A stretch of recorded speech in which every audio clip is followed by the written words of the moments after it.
خوب شد که با اعضای بورد شورای فرهنگی کابل آشنایی پیدا کردین. ما خوشبختانه در بین خود یک چهره بسیار آشنا و محبوب مطبوعاتی را داریم، آقای احمد غوث زلمه‌ای که ازشان خواهش میکنم بیاین و سخنان چند با ما داشته باشن. ای بیادت، های های و های های من. حاضرین گرامی، نخبگان عزیز، السلام علیکم. ایجاد این شورا را برای همه اعضای این نهاد، شما و همه افغانایی که در داخل و خارج هستند تبریک میگم. کابل قلب افغانستان، نگین آسیا است. گپایی که لازم بود در مورد کابل و اهداف شورا گفته شد. دیگه زیاد گپ زدن من خودم که جشته باشم که زیاد گپ بزنم دل مرا میگیره. آل خلاص میشه، آل خلاص میشه. کس خوش نمیشه چکشکم به زور میکنن. قبول کنید. دو کلمه گپ بزن، اصل گپ بگو. چی میخوای؟ شورا افتضاح شد، کل گپا را گفتن. زیاد زحمت کشیده خاله جانم برای همکارایش. کابل که کسی میگه 3000 سال تاریخ داره، کسی میگه 5000 سال، اما داره. کابل نه قوم است نه زبان است، یک مدنیت است، یک هویت است. از همه افغانایی است که جغرافی افغانستان زندگی دارند. پس تنها با مردم کابل یا کسی در کابل تولد شده ارتباط نمیگیره. شورای فرهنگی، نه سیاسی، نه دیگه. بیایین کل ما یک دفعه امتحان بکنیم که آیا امی کابلی که حتی تا شاهنامه فردوسی هم کابلستان یاد شده، این مردمی که جمع شدن برش خدمت میکنن، تعصب دارن یا واقعا خدمتگزار هستن؟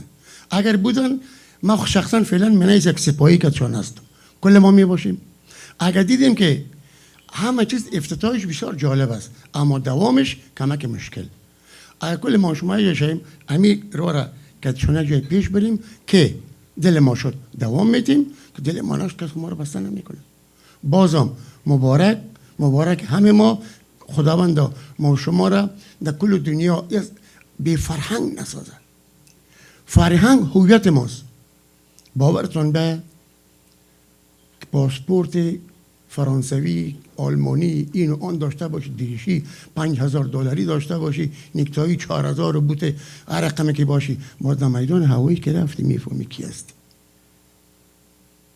من یک سفر داشتم امریکا، با خدا گریه کردم، گفتم صاحب اگه خورم نول صوبه‌داری نکنم دیگه نمیرم جایی. به خاطر میبینه که تو کی هستی. ما هویت خود فراموش کردیم، فرهنگ خود فراموش کردیم. بیاین همین فرهنگ و هویت خود دوباره سازی بکنیم. همتم به درقه راه کن ای طائر قدس که دراز است راه مقصد و من نو سفرم. تشکر. با اظهار تشکر از جناب محترم غوث زلمه، مشاور فرهنگی شورای کابل. دوستان بسیار عزیز و گرامی، در این قسمت برنامه ما از جمع شما چند نفر از دوستایی را که میخوایم صحبت بکنن میخوایم ایشان اینجا بیان سخنان و صحبتایی که دارن خدمت همه شما عزیزان تقدیم بکنن. در این قسمت برنامه از محترم خانم نیازی، خانم توانا پرکار، کسی که همه ما شما با کارهایشان تا به حال آشنایی داریم و آشنا هستیم، رئیس انجمن خانم‌های افغان‌های مقیم تورنتو، محترم خانم نیازی. اول خو این نهاد به بنیانگذارایشان که مفکوری نصیر جان خالد بوده و دوستایشان تبریک میگم و امیدوار هستم که تداوم پیدا کنه با موفقیت و به هدفی که امروز ما رسوندیم به اون هدف پیش بره. و به نظر ما بهترین و مؤثرترین و مفیدترین کاری که انجام میشه امی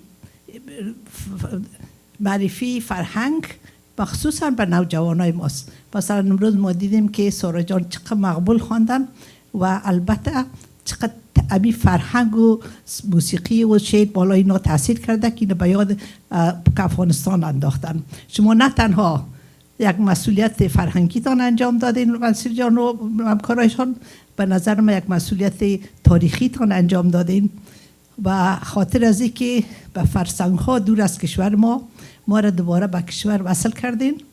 وظیفه ایمانی و وجدانی همه ما امی بوده که ما باید کسایی را که قرنها پیش سالها پیش دیگه شیر گفتن فرهنگ ما را تجلی دادن در کلمات خودونا شما را بر شما دوباره به یاد میارین که اگر نی شاید که به فراموشی میگرایید و اونا را به یاد آوردین و همونطور که خودتان گفتین جامعه افغان در کانادا به افغانستان و به فرهنگ افغانستان وصل کردید که به نظر خود ما بزرگترین صدمه که جنگ های 40 ساله بر ما رسانده البته امی این بوده که به سرفرهنگ ما تاثیر مثبت منفی که به سرفرهنگ ما کرده و ما میخوایم و برتان تبریک میگم امیره موفق باشین الهی و خدا کنه که مخصوصا به مسئله بسیار مهمه که شما فشار آوردین و صحبت کردین که امی فرهنگ و شعر سبب از بین بردن جدایی ها بین ما و سبب اتحاد ما باشه. ایده شما وقت موفق باشین. نه تنها کسایی که دیجه هستن میفهم هر کدام شما از نهادهای کلان زیاد نمایندگی میکنین و میفهم نه تنها شما همه افغانا ایده شاید حتما پشتیبانی میکنن. موفق باشین. تشکر میکنم بر از پیشتان. جهان سپاس خانم نیازی. همونطور که در آغاز گفتیم امشب خوب است که دوستا از کسانی بشنون که حداقل 35-40 سال از در اینجا خدمت میکنن. مثلا برای کسایی خوب است که آشنا شوند با این چهره های خدمتگارای سابق خود. مثلا دوستا که دادتشون دادن. من مداخله کردم در کار مسعود جان و مرزا جان. معذرت میخوایم چون نمیجا با خود جرأت خواستم بتم که از دوست بسیار گرامی، از دانشمند بسیار عزیز، ما بارها گفتیم وقتی پای ما به رادیو تلویزیون باز شد اولین چیزهایی را که ما مختم از استاد بزرگوار نازنینی صاحب بود. واقعا ازش مختم. ما وقتی پس به تورنتو آمدیم خدا غریق رحمت کنه، خدا غریق رحمت کنه از سرور عزیز ما را که برای ما یک مربی خوب بود و در پهلوی از اونو ما آموختم از شخصیت همیشه آرام، متبسم، دانشمند، متواضع، چهره همیشه ماندگار ژورنالیست موفق وطن ما محترم عنایت شریف. و دوست دارم که من حیث یک همراهی که 35 سال با هم قدم زدیم چند لحظه از شما بشنویم. بعد از سلام ما هم امی گلایه را میکنم که کاش که یک چند لحظه پیشتر آگاه می بودم که وقت کمتر را می گرفتم، به خاطر از اینکه اگر بدون آمادگی بخوایم که تمام گپا را بزنیم بسیار طبعا پراگنده میشه و طولانی میشه. از خاطر و پیش از پیش عذر میخوایم اگر پراگندگی رخ بده.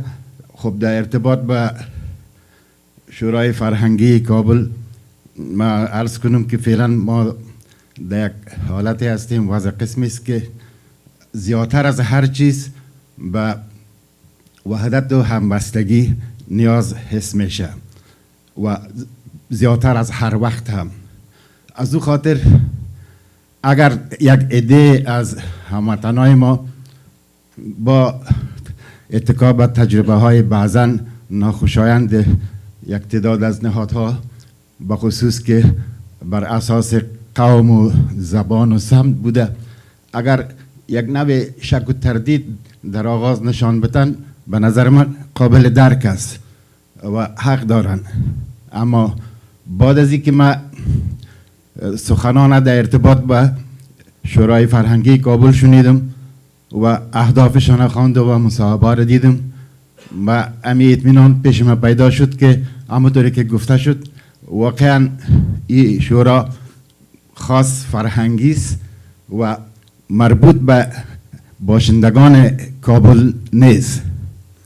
من خودم اصلا باور به این ندارم که باشنده ها به اصیل و غیر اصیل تقسیم شوه، فرزن اگر تقسیم شوه. ما دو جمله نمیم به خاطر از اینکه در ولایات افغانستان بزرگ تولد شدیم و بزرگ شدیم. اما خوشبختانه میبینم که همین شورای فرهنگی این نهاد نه به اساس شهر بلکه به اساس تمام کشور و ای که مردم افغانستان کابل با یک دیدگاه قابل ارزش میبینن به او اساس تشکیل شده. ما یک چیز را عرض کنم که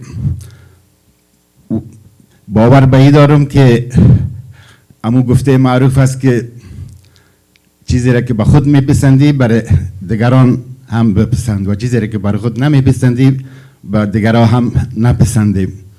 اگر ما در تورنتو شاهد اینطور یک نهاد باشیم که اونا بگویند که ما باشندگان اصیل تورنتو را میخواهیم رشد بدیم و کسایی که در طول 40-50 سال تازه آمده اونا نباید از حقوق مدنی و سیاسی برخوردار باشن یا اونا باشندگان درجه 2 باید شمرده شدن.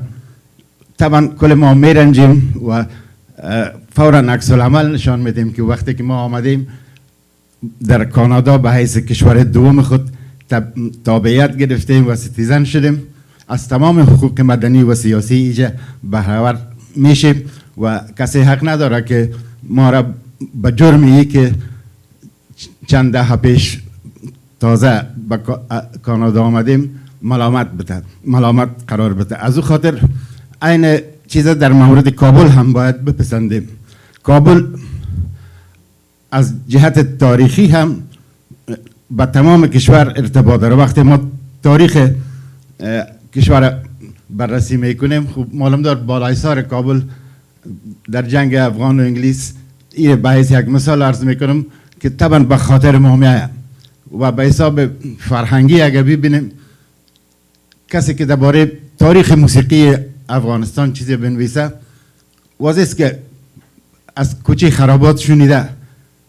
یه موسیقی به تمام کشور ارتباط داره و مرکزش خرابات است و بسیار ما افتخار دارم که در کنار استاد الطاف حسین در یک میز همچنان هنگام جان و سارا جان اینا قرار دارم.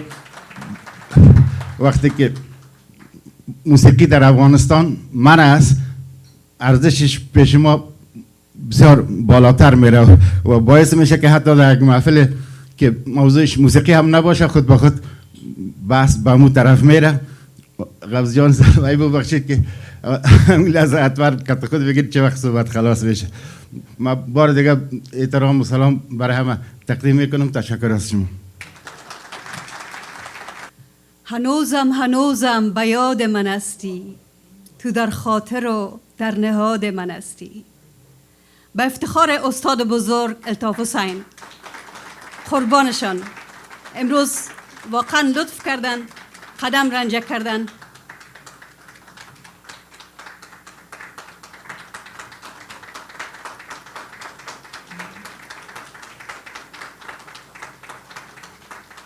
و کسایی که در آخر هستن نمیبینن که یک چهره بسیار نازنین دیگه هم اینجا تشریف آوردن.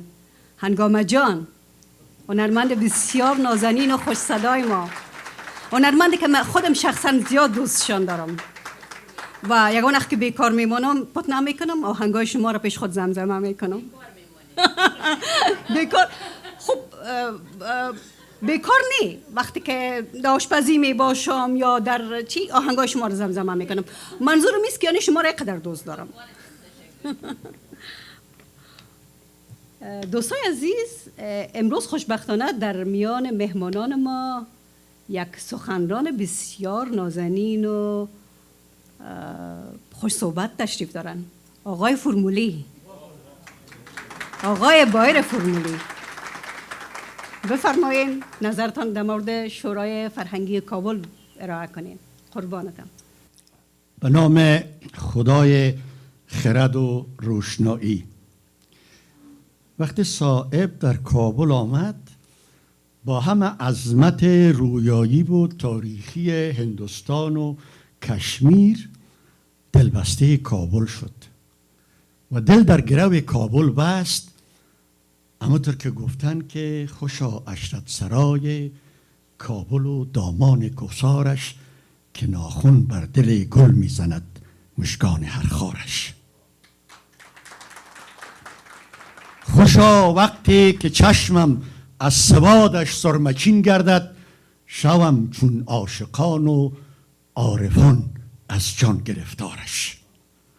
حساب محجبینان لب بامش کی میداند، 200 خورشید رو افتاده در هر پای دیوارش. خدا از چشم شور زاهدان بادا نگهدارش. به هر صورت زیبانگاری ها، زیبا گفتاری ها و شگوفایی و ای برپایی و همایش به نام کابل باستان. میدانین کابلستان وقتی که بود هنوز افغانستان نبود. این سابقه کابلستان از شاهنامه فردوسی و از رودابه کابلی بپرسین که کابل کجا بود. از او وقت کابل کابل است و زابل زابل است. من زیاد سر پیشینه های تاریخیش که دوستا گفتن نمیرم. این مهد پرورش آزاد مردان، آزاد زنان، سلحشوران، بیباکان تاریخ بوده. اینجاست که هویت تاریخی افغانستان از کابل رقم میخوره. اگر سیاست هست، اگر فرهنگ هست، اگر شعر است، اگر هنر هست، اگر اقوام است، همگی به یک نقطه معترف هستند که کابل مهد پرورش تمام این صفات برگزیده افغانستان است. و هر کی از هر جا بود از کابل صدایش برآمد. اگر پژواک فقید از باغبانان سرخرود بود، اما صدایش از کابل برآمد. عایشه درانی، رابعه بلخی، واصف باختری، آقای غبار، آقای آهنگ، آقای رشتیا، آقای حبیبی، همه پرورده دامان کابل است. پس کابل به هیچ کس مربوط نیست و از همه کس است.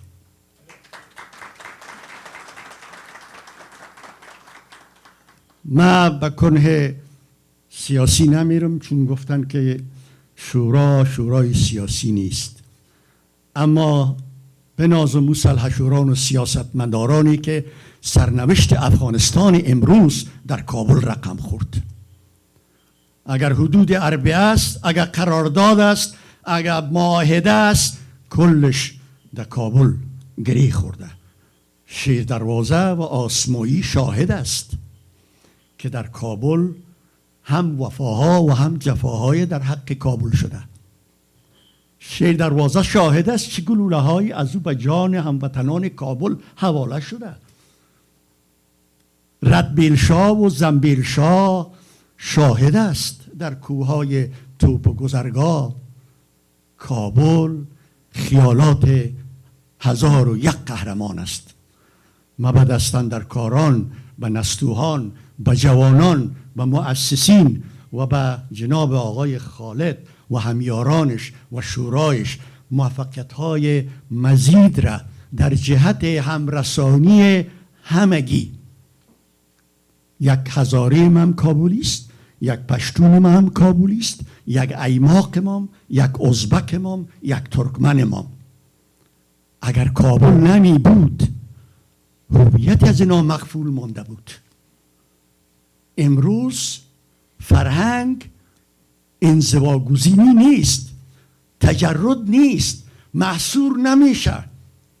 بیاین با نسل نو فرهنگ گره بزنیم. نسل نو از تعریف فرهنگ ما گیج است. پدر میگه ای فرهنگم است، مادر میگه ای فرهنگم است، اجتماع میگه ای فرهنگم است. شاعر میگه ای فرهنگم است، مورخ میگه ای فرهنگم است. امیدوار هستم در توحید و انسجام و تعریف یک فرهنگ همه پذیری که از شرق، غرب، جنوب و شمال همه را گره بزنه موفق و کامگار و مؤید و همیشه ماندگار باشین. السلام علیکم. ولی ما در اینجا فعلا از آقای گلاب‌الدین فیضی معاون انجمن فرهنگی و اجتماعی سید نادر شاه الحسینی کیانی خواهش میکنم که بیان چند دقیقه صحبت کنن. ما میخوایم به افتخار امروز در مورد فرهنگ به دانش است، نه شمشیر و نه سپاه، بنیاد رستگاری است هر جا که ره گمارد راه. ملتی که با کتاب و خرد براید از غبار، تا آسمان رود شکوه بلندگاه. فرهنگ خانه پربرکت وطن، فرهنگ خانه پربرکت وطن، در جان هر جوان نشسته چون تن. بی فرهنگ خانه و کشور تهیست، با فرهنگ هر دل از هزار وطن غنیست.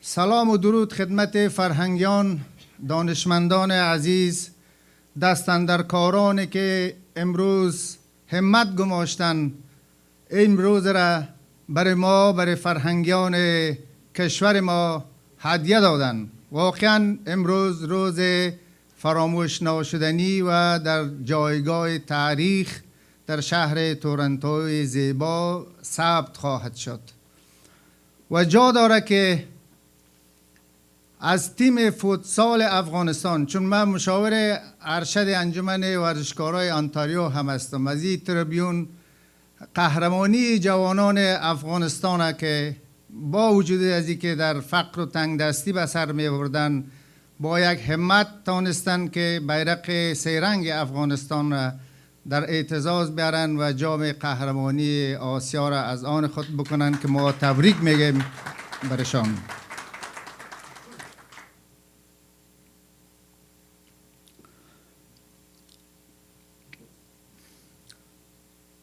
سلام و احترام خدمت دوستان عزیز، فرهنگیان گرامی، جوانان پرتلاش و همه کسانی که با عشق به فرهنگ و هنر و هویت ما گرد آمده‌اند. از سوی انجمن فرهنگی و اجتماعی سید نادر شاه الحسینی کیانی، افتتاح پربرکت شورای فرهنگی کابل را به شما عزیزان صمیمانه تبریک و تهنیت عرض می کنم.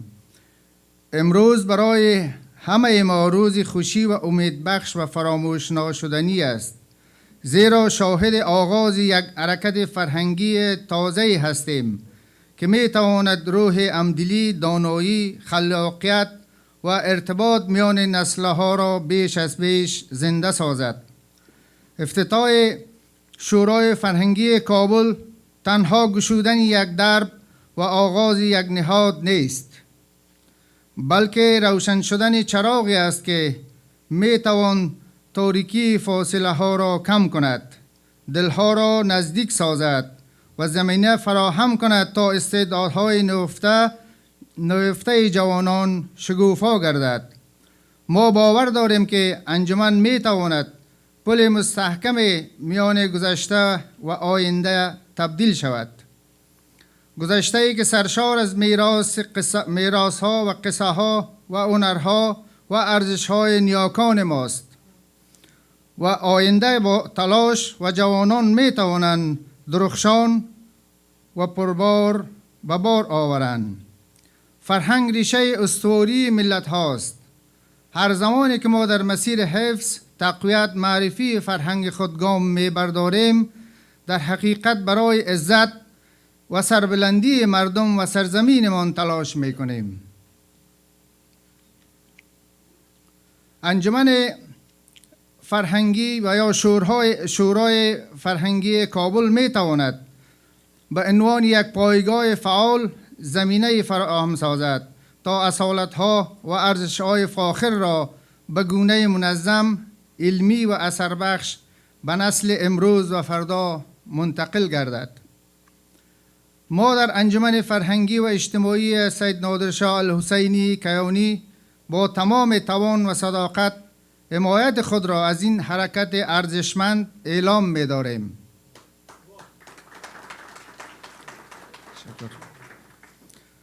باور ما این است که همکاری میان نهادهای فرهنگی، تبادل تجربه ها، تدوین برنامه های مشترک می تواند زمینه ساز رشد فکری، توسعه اجتماعی و تقویت اعتماد میان همه اقشار جامعه شود. امیدواریم که در آینده با برگزاری نمایش ها، برنامه های پژوهشی، نشست های ادبی و هنری و اجتماعی بتوانیم با هم یک فضای غنی و الهام بخش ایجاد کنیم. دوستان عزیز، موفقیت این شورا وابسته به تلاش و همکاری دستجمعی، مدیریت سالم، برنامه‌ریزی دقیق و مشارکت فعال جوانان و فرهنگیان می باشد. من مطمئنم که با همت اعضای محترم و حمایت مردم ما و فرهنگیان ما، انجمن و یا شورای فرهنگی کابل به یکی از پیشروترین و اثرگذارترین مرکز فرهنگی کشور تبدیل گردد. در پایان از برگزار کنندگان این مراسم یک بار دیگر از مؤسس و اعضای آن که ایجاد این انجمن زحمت کشیدند صمیمانه قدردانی میکنم. برای شما توفیق، برای انجمن موفقیت آینده کشورمان، آرامش، رشد و شکوفایی آرزومندم. سپاس از توجه شما. با اظهار تشکر از جناب فیضی صاحب، اکنون از جناب محترم دریا صاحب خواهش میکنیم نویسنده، شاعر و انسان خوشکلام شهر ما که به این سخنانی که دارن خدمت شما تقدیم بکنه.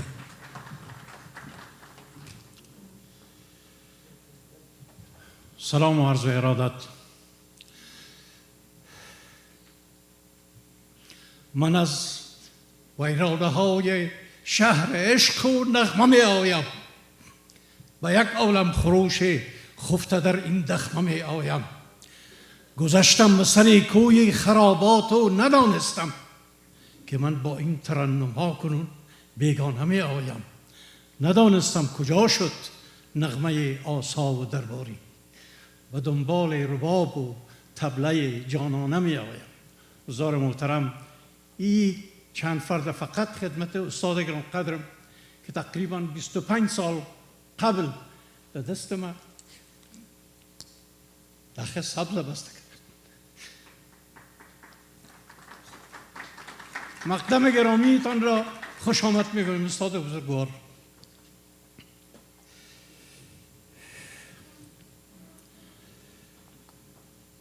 عشق میهن میبرد هر لحظه سوی کابلم، شوق دیدن میبرد ما را به سوی کابلم.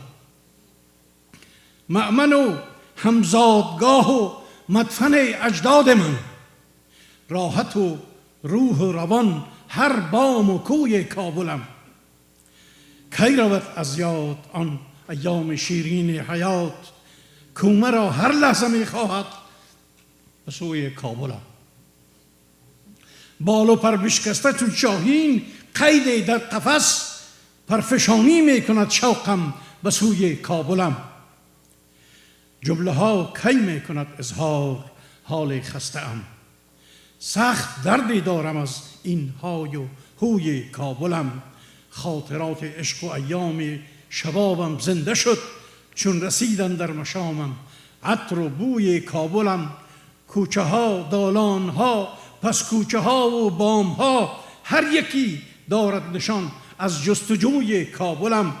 مکتب و آن کودکی هایی که آنجا دفن شد، باز میخواند مرا در چار سوی کابلم.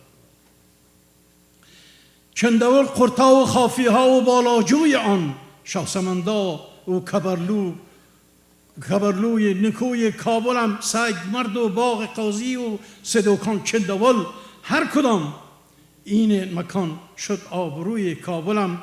کاسه برج و جابرانسار و هم بالا حصار او، شاه شهید و هم سراچی خلق و خوی کابلم، با غلی مردان مرادخانی و شوربازار آن، چته و آهنگری و گفتگوی کابلم. این چون سروده بسیار دراز است، من نمیخوایم زیاد به اصطلاح وقت بگیرم. خاطرات دوستان و مکتب نجات ما میبرد ما را به سوی همراه خوشبوی من. وزار محترم، چون این سرودت یاد کابل آوردیم و این انجمن فرهنگی که به همت شما بزرگواران و خاصا به همت پیشتازشان جناب نصیر خالد این سنگ تهداب گذاشتن، امیدوارم که در قسمت بنای این ساختمانی که ریشه های فرهنگ و هنر ما و شما را زنده نگه می داره و باعث یک نماد نامدار در تاریخ وطن می باشد، همکاری نموده و از هر گونه کمک دریغ نفرمایید. یک جان سپاس.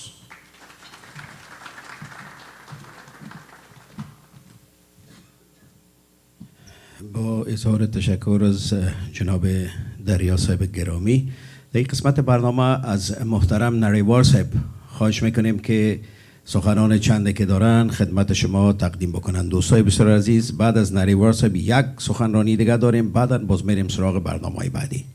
دیروی خدای په نامه چې ستر بخونکی او بنهایت مهربان ده شروع کوم او بیا وروسته خپل تاوده سلامونه او درناوی ټولو عالی قدرو فرهنګیانو ته چې دلته حضور لري د زړه کومې تقدیموم او ټولو ته له پاک ربه ښه روغتیا او په ژوند کې ستر بریالیتوبونه ورته غواړم.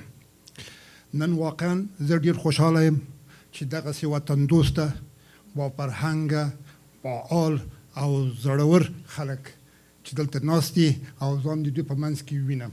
واقعا زه ورباندې ویاړم، ورباندې افتخار کوم. زه نن بیا هم بله دا خوشحالي لرم چې ډېر ښه نوم چې دې شورای فرهنګي ښیي ده چې هر چاته ډېر دلچسپه او په زړه پورې ده. واقعا کابل ما ته د ما په نظر زما په ان باندې دا مفهوم لري لکه چې په وجود کې زړه وي. کابل د افغانستان زړه ده، تر څو چې زړه ژوندی وي تن ژوندی ده. د دې لپاره چې خبرې ډېرې اوږدې نه سي، دا یو حقیقت ده. کله چې انسان په دې باندې پوه سي چې زه څه خنډونه لرم، څه مشکلات لرم او د هغه دپاره تدبیر نیسي او د هغه د خپلو تدبیرو په واسطه سره د خپل خنډونه او مشکلات حلولی سي، نو دی د خپل بقا تضمینوي او مخ په وړاندې ځي. او کله که انسان دا کار ونه سي کولی، په خپله دی هم له منځه ځي، دوی له منځه ځي. باید با تدبیر اوسو. خو په هر ترتیب دا یو حقیقت ده چې مونږ په ډېر لرې ځای کې واقع سوي او ما د خپل وطن مینه او محبت را سره ده. نن چې دا د شورا د کابل تاسیس سوي او منځته راغلی محترم نصیر خالد او د دوی دوستانو او همکارانو ته د زړه له کومې مبارکي وایم.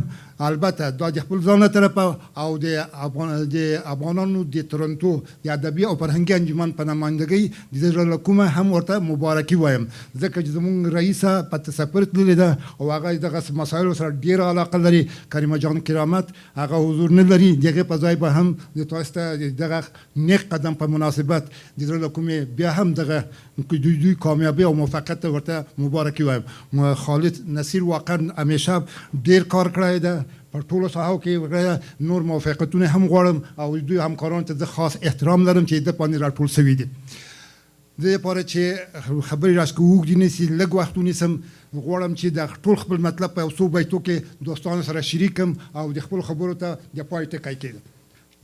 راځئ چې څاڅکي د باران سو، سره یو شو لوی طوفان سو، کینه نفرت کړو سره لرې، یو پر بل باندې مهربان سو، جنگ جګړه د خدای کړي ورکه، راځئ سولې ته روان سو، دښمن کمین کې راته ناست دی، راځئ په سر یې تندر دی اسمان سو، نه پوهیږم مړی که ژوندی پاسه د ژوندیو په شان سو برای زمون د بې له شکه که مونږ د ښه نیت خاوندان سو ګوره نفاق مو کمزوري ده ګوره نفاق مو کمزوري ده په یووالي به مونږ اتلان سو که نفاق ریشهکن شي له وطنه له دښمنانو به په امان سو راځئ چې وران یې کړو آباده چې خلاص له احتیاجه د بل انسان سو ګوره هر څه په مینه محبت سي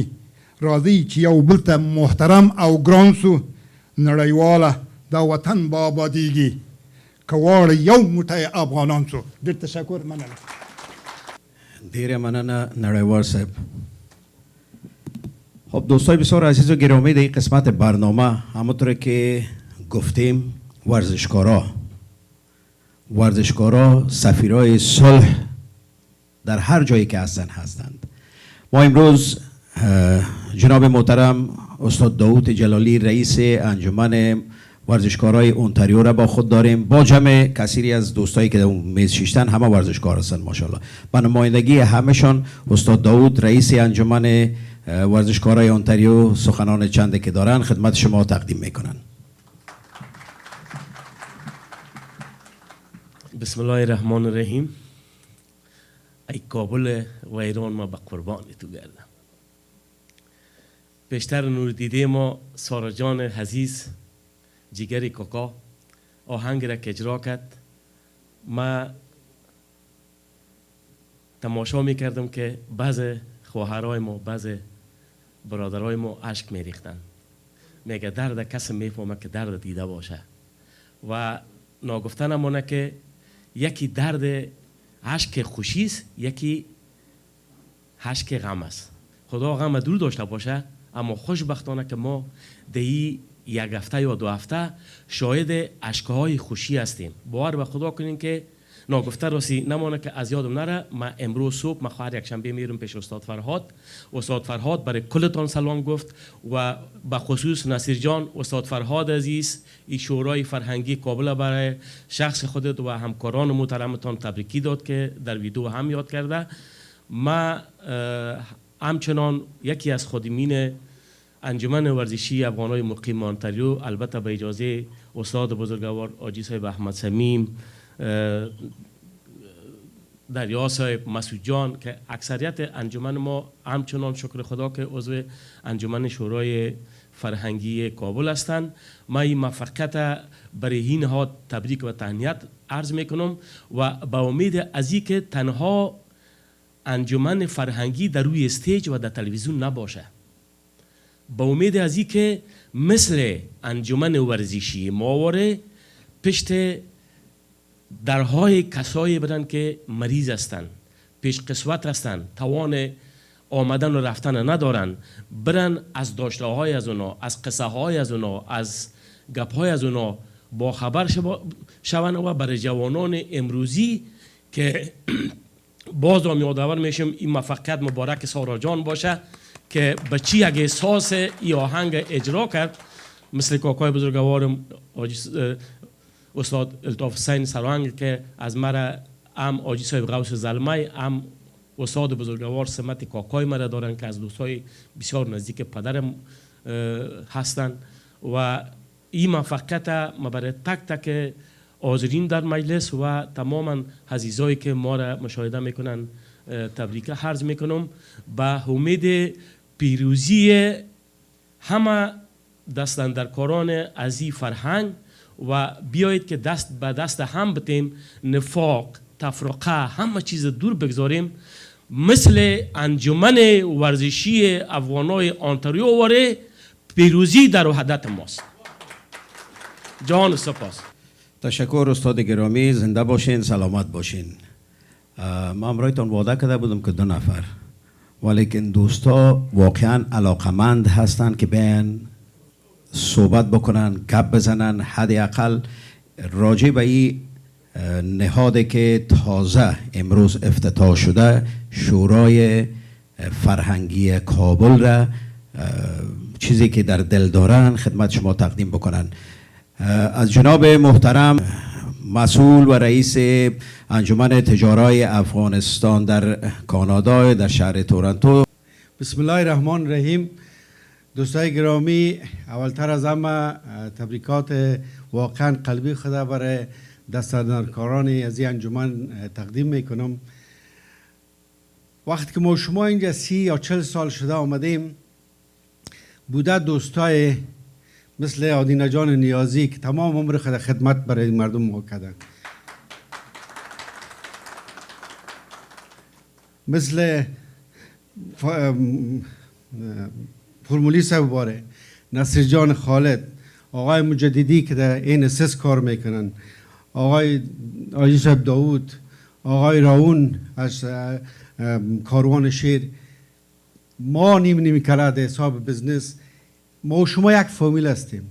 هر بخش ما باید از خود نفر داشته باشیم که پیش شوه و اون بخش پیش ببره. چرا؟ به خاطر از این که ما اگر میخوایم یک کمیونیتی سالم داشته باشیم و کمیونیتی سالم خود برای نسل آینده، برای جوان خود بتیم، باید که تمام این موضوعات در نظر بگیریم.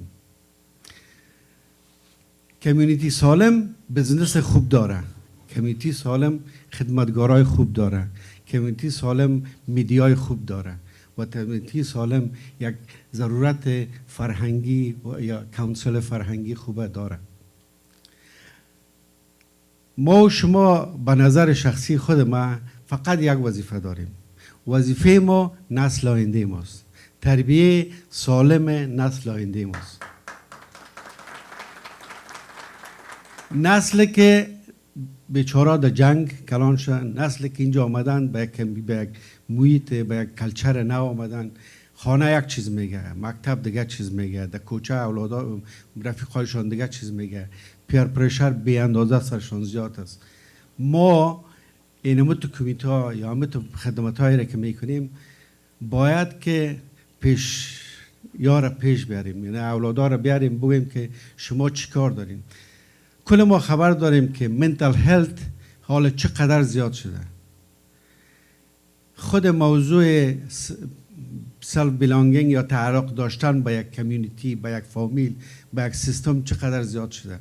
و این کمیته یا این کانسل کلچری یا به حساب چیز، این وظیفهش همی است که ما کلانا را و خصوصا جوانا آینده ما و شما را با هم یک جای بکنن.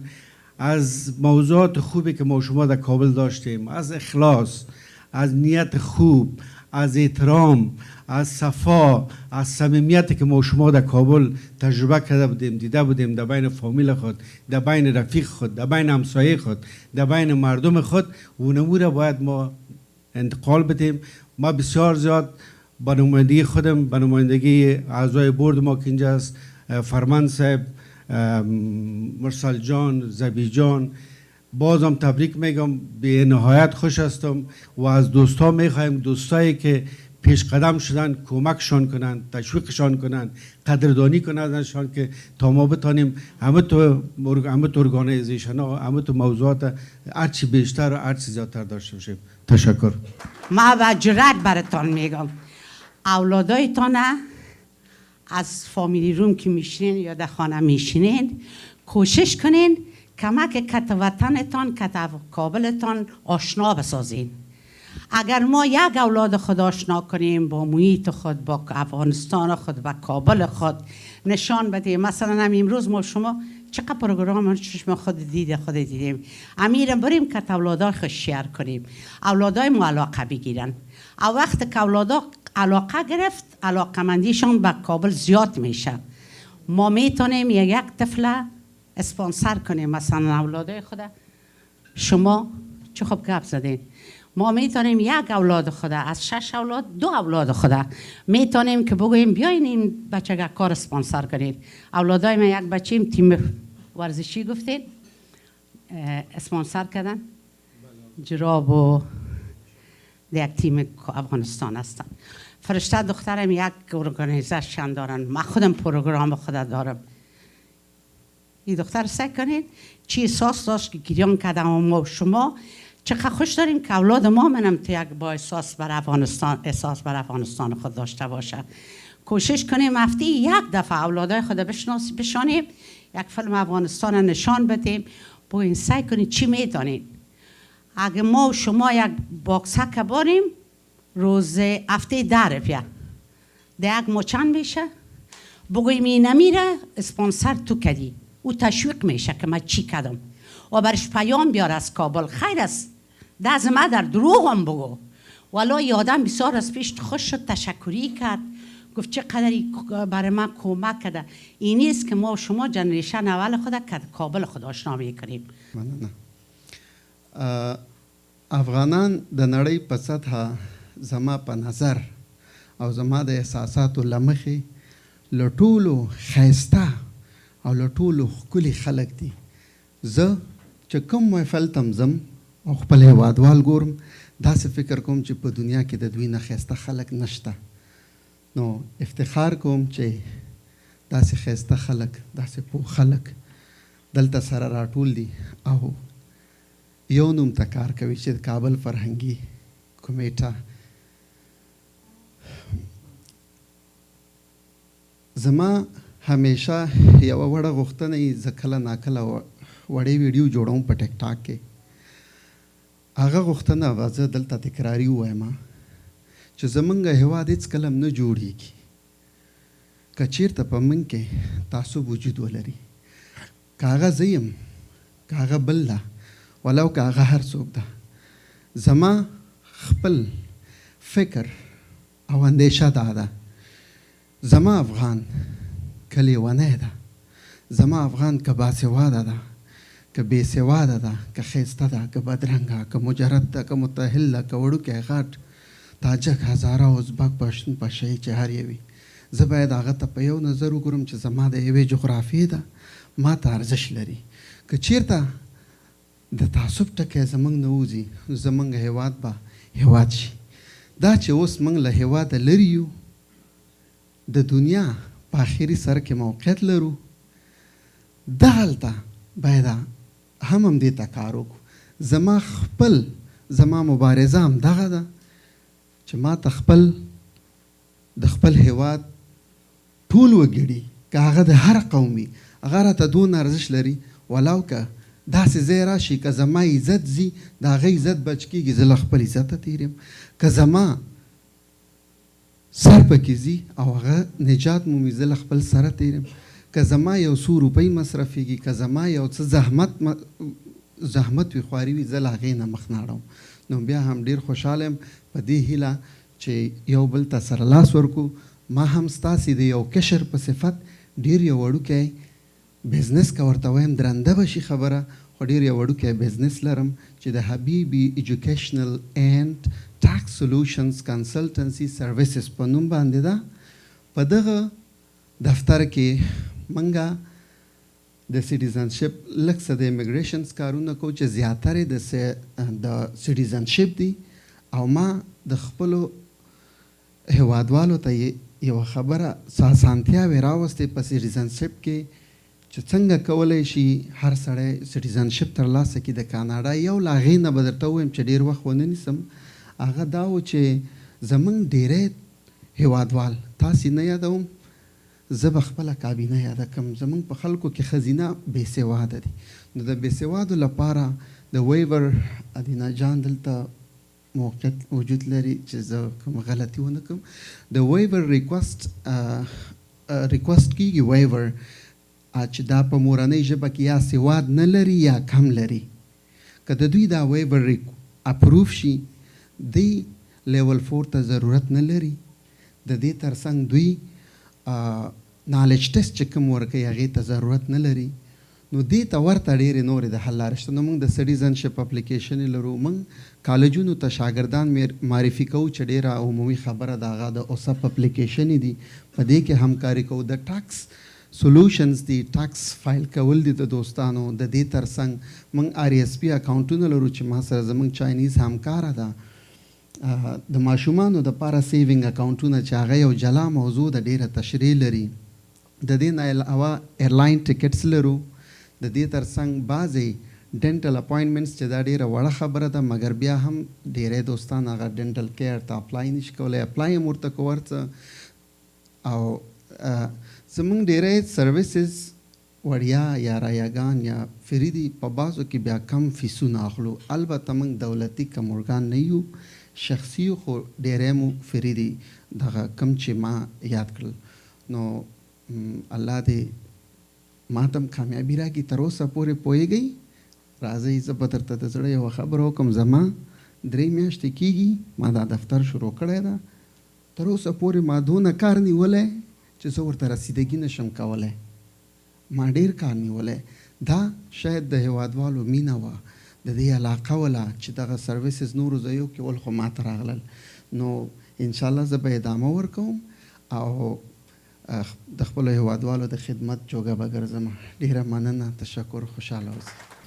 با عرض سلام و حرمت، از اینکه دیرتر به محفل رسیدیم و باز سخنرانی های ارزشمند از پیشمان معذرت میخوایم. در قسمت آخر سخنرانی محترم فرمولی صاحب آمدیم که از بعض قومیت ها یا قوم های کابل صحبت کردن. متاسفانه در ردیفشان از بلوچ نام نگرفته. خب بلوچ ها در بیبی مارو، در یکتود، در پغمان محلات مخصوصی از خود دارن و سالهاست در کابل زندگی میکنن و موین فکر میکنیم جان محمد خان بلوچ پغمانی از طرف نادر خان به جرم حمایت از امان الله خان به دم توپ بسته شده و کشته شد. خب بهرحال گپای اشعار داریم از خود و از اشعار من نمیفهمم از صاحب کس خوانده یا ما بخوانم پسند در وصف کابل، چرا که نبودیم دیگه نمیفهم. یک دو خاطره زیبا و دلچسب براتون از کابل قصه کنم که ما از صنف 6 مکتب فرخی در نیمروز به صنف 7 در کابل آمدیم. البته باز امتحانات تعیینات در کابل در مکتب اصول تحریر کلی کشمیر میگفتن، در دارالمان رفتیم، علوی مکتب محمودی طرزی. خوب اوجا بودیم، باز همی یک روز گمان میکنیم صنف 7 بودیم یا 8 دمی جاده روان بودیم با بعض دوستا. یک اسکر بچه کاکایم بود از ما 1 سال پیش آمده بود که هم بلد بود. امی ندافع یک آلای دارن سر شانه خود، یک دارم داره که ما در امروز نداشتیم، در دهات نیست که چوب بختره میتونن. ما نفهمیدیم که چیست و کسی دیگه هم پرسان کرد که چیست. و دوست ما بچه کاکا به شوخی گفت که اینا از تفنگای دوره امیر شیر علی خان هستن. دیگه ما باور کردیم، بیا پسند متوجه شدیم که نیست، شوخی کرده. دیگه در مکتب صنف 9 بودیم، فکر میکنیم در تروپ بدل در سارندو بودیم. از همین دروازه که برآمدیم از دروازه مکتب دیدیم در قصر دارالمان دود میخیزه. زود رفتیم داخل. مدیر مکتب که خدا دادخان یفتلی بود، گفتیم مدیر صاحب مثل که در گرفته چیز قصر دارالمان. یادم کلکین دید و تلفن کرد به اطفائیه. نفر اطفائیه هم روش خوبی نکردن، تو کی هستی، چی کار هستی، از کجا گپ میزنی، هرچی. بسیار عصبانی شد. باز ما 3 نفر یا 4 نفر از سارندو بودیم، معاون تروپ بدل بودیم. رفتیم اونجا، مردم قالینا را شانه خود گرفته و میبرن از داخل قصر. 3-4 قالینی که نفرها پیش روی محمد ما را تا کردیم، پس در جایش بردیم رساندیم و مقصد بعد از اون خبر آمد که شاید کدام در پشت دوسیای فاید هم بودن که میخواستن که اونا در بزنن، هرچی بود در گرفت. خب بهرحال این 2 خاطره از کابل بود که براتون قصه کردیم. دیگه گفتم شعر اشعار مختلف، دو بیتی های مختلف از اشعار درباره کابل است و اما گفته ضرور مسئله پشتوست میگه اول زان پس جهان، اول از خود بخواهیم که وقت بود برای دیگه. و از اینکه میهن است کابل، قلب میهن است، درباره میهن یگان دو بیتی است. گلستان در گرفت و لانه هم سوخت، وطن را سوختند کاشانه هم سوخت. چی سود از دام غربت وارهیدن که یک سر مهد آب و دانه هم سوخت. تا به پا گشتم روان پا آشنا با خار شد. در مسیر زندگی هم حالت من زار شد. جسم میهن سوی دیگر پاره پاره خونچکان، پایگاه راهزنان جولانگاه اشرار شد. کشور بی بیرق و قانون و ساز، مردمش ناراض در سوز و گداز، حاکمش با دین و فرهنگ عجیب، نه به منطق نه ذلیل است بندوباز. و چو چشم خود گشودم غم بدیدم، وطن غرق بلا ماتم بدیدم، به مثل دانه ماش از سر سنگ به هر سوی که نخواستم پریدیم. ناشیخر و دندان سگ بود این مثل عام و عیان، لیکن قضا افتاد صدق در مرده افغانستان. بود خاک و جای اولیا هم مهد مردان بزرگ، از دست اوباشان دون نه نام ماندش نه نشان. خب دیگه که همه گردد چون نازل قهر یزدان، مدام گیرد سراغ ملک افغان، که اینان متفق بار نفاقن، از این اعمالشان ایزد پریشان. خوب شاید وقت کم مانده اشعار دیگر هم سریده باشن، تکراری باشه. از طرف رادیو تلفن خبری هموطن و استانداردکارش با مؤسس شورای فرهنگی کابل دوست عزیز آقای نصیر جان خالد و همراهانش تبریک عرض میکنم. و پیشتر جمله خدمتگزاران جامعه گفتن تلفن خبری هموطن یا رادیو تلفن خبری هموطن از 22 سال است که در خدمت کمیونیتی افغان قرار داره. بعضا شنونده ایرانی هم داریم، البته هیچ شک نیست دیگه. ما را لطفا در جمله خدمتگزاران حساب دیگه اذیت نروشت. خبرهای ما را ما که بشنون بسیار جامع دو چنل خبری است، یکی تلاوت قرآن است، یک برنامه صحیح موسیقی است و فیدبک داره. سلامت باشید. مسیح محبزاده از جمله نازنینایی است که برای بار اول در بین افغانای ما خود کاندید شورای شرکت در اسکاربرو و کارهای بسیار خوبی انجام دادن. و من بسیار خوشحال هستم که مسیح و قهار و فهیم عمری سه بال بسیار مستحکم برای من هستن، مثل سه برادر هستن که واقعا من افتخار میکنم. سالون را که شما میبینین مسئولیتش با زوش مسیح جان است. مسیح جان تنها مسئله سالون نیست، انواع و اقسام دکوریشن هایی را که امروز شما میبینین در بیرون بیشترش کارهای مسیح جان است و در دکوریشن تقریبا 4-5 کانتینر مال از چین آوردن. قهار جان همونطور که معرفی کردن برای شما و در حین زمان فهیم جان عمری سر میز که دارین شما خسته و پسته و اینا را فهیم جان عمری محبت کردن. خلاصه برگزاری محفل کار ساده نبود مگر ای که دوستا دست به دست هم دادن. زویجان وکیلی کجاستی؟ دست بالا کو. زویجان وکیلی واقعا تا دیشب تا ساعت 1 شب کار میکردن. اما تو نوید جان کجاستی؟ نوید جان حیدری که از این باید ما بعد از بیشتر بتاسیم چون مسئول مالی امینا هستن. و از همه مهمتر از کل ما کرده. بیا نازنینم چی کجاستی؟ بیا بچیم به افتخار از این جانانه کف بزنیم. دختر ناز ما واقعا تمام کارهایی را که دوستایی که کار کردن میفهمن از راج سرشن آدینه جان تا تمام کارهای ارگانیزیشن مرسل جان نازنین ما انجام به افتخارش. شکر بچین. در این قسمت برنامه جناب مجددی صاحب خواهش میکنیم که بیان روی استیج با دعای خود قسمت اول برنامه ما را خاتمه بدن. جناب مجددی صاحب.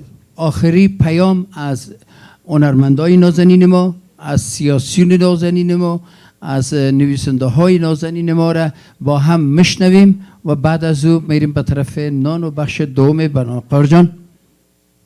هموطنان عزیز سلام. خبر شدیم که شورای فرهنگی در تورنتو افتتاح می شود.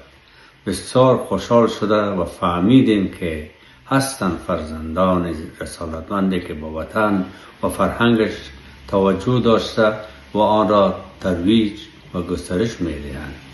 تا باشد هم خود ما و هم دوستان خارجی ما باز هم ما را از طریق فرهنگ والای خود ما بیشتر بشناسند. پس به همه ایمان مبارک و قدمش نیک باد. موفقیت به شما آرزو میکنم. جواد غازیار.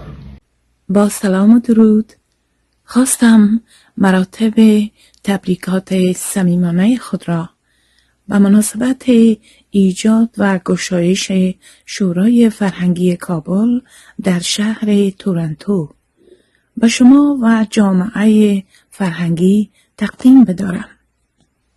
آرزو می‌دارم تا ایجاد این شورا بتواند نقش بسزایی را در حفظ و گسترش اصالت‌های غنی میهن آزاده ما به خصوص کابل زیبا قلب وطن ما بجا گذارد و فرصت باشد برای آشنایی بیشتر با فرهنگ و هنر این سرزمین.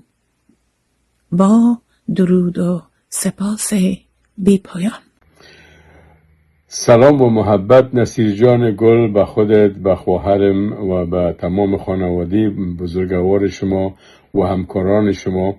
و ما افتتاح شورای فرهنگی کابلیان یا افتتاح شورای فرهنگی کابل به خودت و همکاران نازنین و تمام فرهنگیان تبریک میگم و واقعا که یک اقدام فوق العاده مهم و فوق العاده با ارزش است. مخصوصا ما در یک مقطع تاریخ از افغانستان قرار داریم که یک عده زیاد کابلیان اصیل مسافر شدن و تعداد کابلی اصیل در خود کابل بسیار کم مانده و این فرهنگ کهن، این فرهنگ تاریخی باستانی فرهنگی آهسته آهسته داره میمیره. از این خاطر اقدام شما و همکاران شما فوق العاده مهم است و بر شما از اعماق قلبم تبریک میگم و بر شما وعده میکنم که کدام مجلس شما در تورنتو داشتین من خودم شخصا حضور به هم میرسانم و در کنار دیگه فرهنگیان خود میباشم. بازم تبریک میگم و بهترینا را بر شما آرزو میکنم. با درود فراوان و آقای نصیر خالد و بهترین تبریکات صمیمانه نسبت شورای فرهنگی کابل یا کابلیان که یک بنیاد بسیار ارزشمند است، به خصوص برای نسل جوان که اونا خبر از گذشته کابل ندارن و میتونیم ما امون نوستالژی خود حداقل 50 سال اخیر افغانستان بر از اینا بازگو کنیم که کابل را که امروز میبینیم کابل 50 سال پیش این کابل نبود. ممکن که در کابل فقر بوده باشه ولی فقر فرهنگی و فقر انسانیت نبود. مردم آزادی گفتار داشتن، آزادی بیان بود، آزادی نشرات بود، آزادی مطبوعات بود، امنیت بود. دانشگاه کابل با بهترین استادا و دکترا در سطح منطقه یک دانشگاه بسیار پیشرفته بود. اما ما نسل امروز ما نمیفهمه که چقدر یک شهر یعنی مردم کابل چقدر مردم مدنی بودن. به این اساس آقای کار را که آقای نصیر خالد میکنن واقعا یک ارزش مهم فرهنگی است که تمام عمر خود تقریبا در مسائل فرهنگی و مبارزاتی به اصطلاح آقای نصیر خالد سر خود سفید کرد. امیدوار هستم که امروز با یک تعهد و تصمیم بزرگ که همچو یک شورای را اینا تأسیس کردن ادامه پیدا کنه و موفقیت های مزیدشان میخوایم. دوستان نهایت گرامی، با تقدیم سلام تمنا دارم در هر جایی که هستین و آواز ما میشنوین از صحت سلامتی کامل برخوردار باشین. خرسند هستم که آغاز فعالیت شورای فرهنگی مردم کابل برای دستاندرکاران و مؤسسین این شورا تبریک عرض میکنم.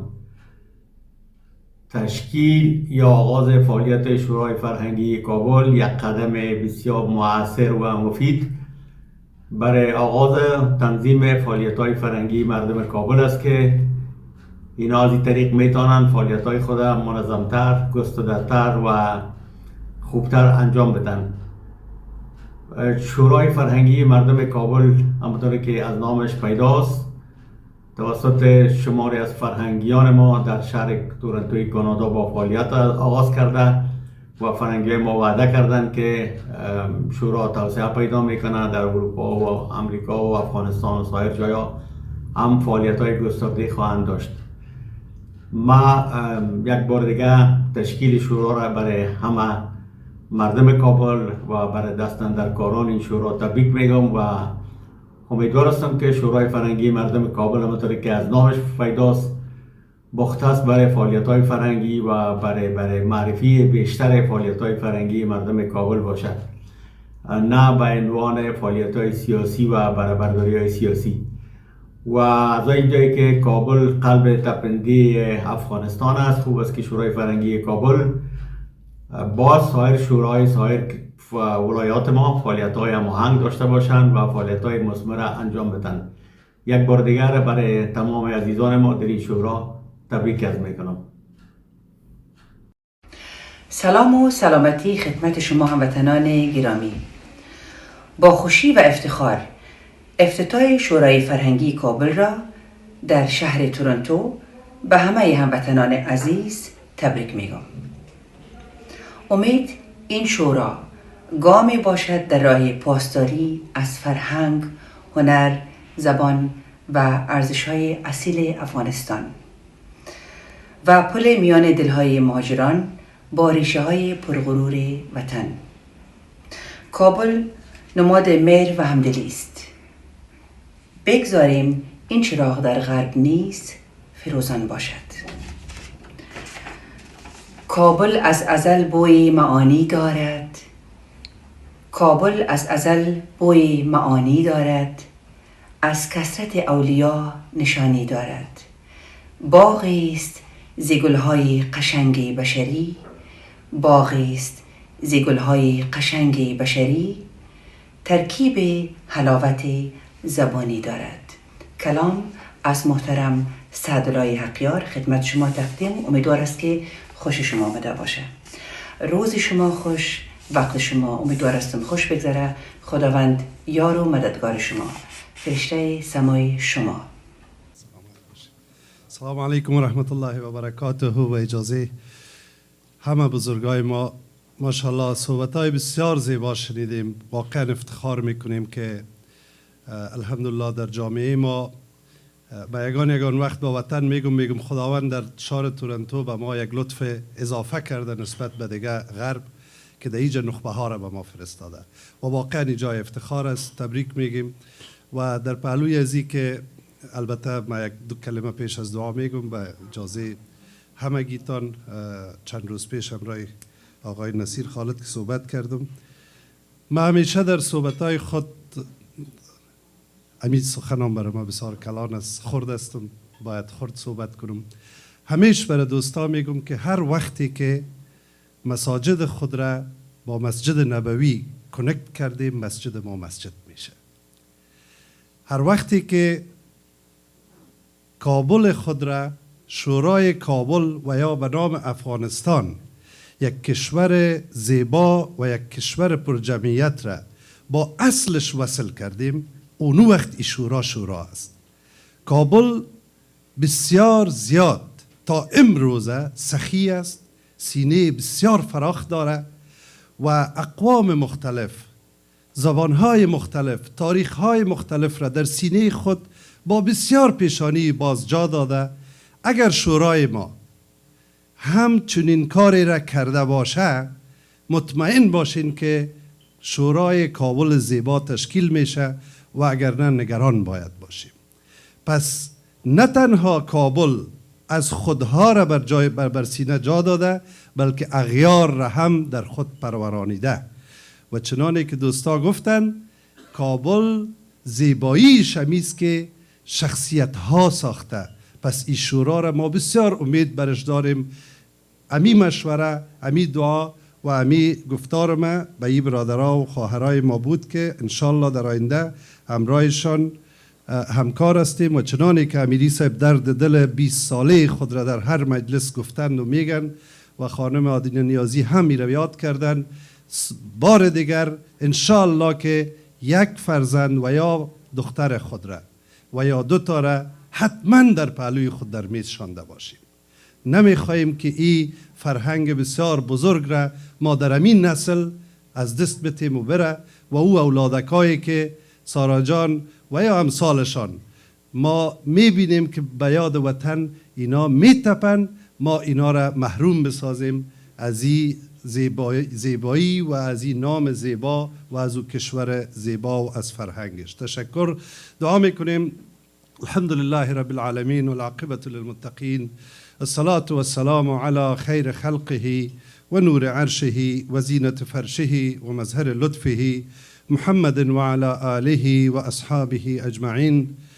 الها پادشاها پروردگارا، اله العالمین، ما بنده های تو هستیم، ما به خدایی تو ایمان داریم، به یکتایی تو ایمان داریم، ما مردم مظلوم و بیچاره و مردمی که تکه تکه هستیم، پس ما را به شان و شوکت واقعی ما باز بیار.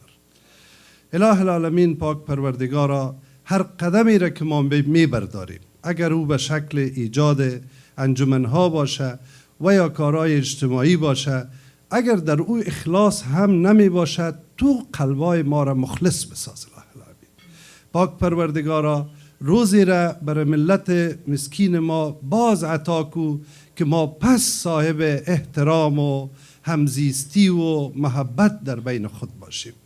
اله العالمین پاک پروردگارا، ما را و اولاد ما را و نسل‌هایی را که ما در ایجا آوردیم و به شکل یک تحفه برای ما این مملکت را دادی، قدرشناس از این مملکت بساز. اله العالمین پاک پروردگارا، دوستای و کسانی که زحمت میکشن و با اخلاص زحمت میکشن، این خدمات از اینا را مشعل راه به نسل‌های آینده بساز. اله العالمین پاک پروردگارا، دوستی و محبت و همدلی و اتحاد را به شکل واقعیش بین خواهر و برادر افغانم که به هر زبان صحبت میکنه، تو اله العالمین در بین ما ایجاد بساز. پاک پروردگارا، ما را و کاری را که او میشه در یک جای میرسه، او را از نظر بد نگاه کو. و صلی الله تبارک و تعالی علی خیر خلقه محمد و علی آله و اصحابه اجمعین. السلام علیکم.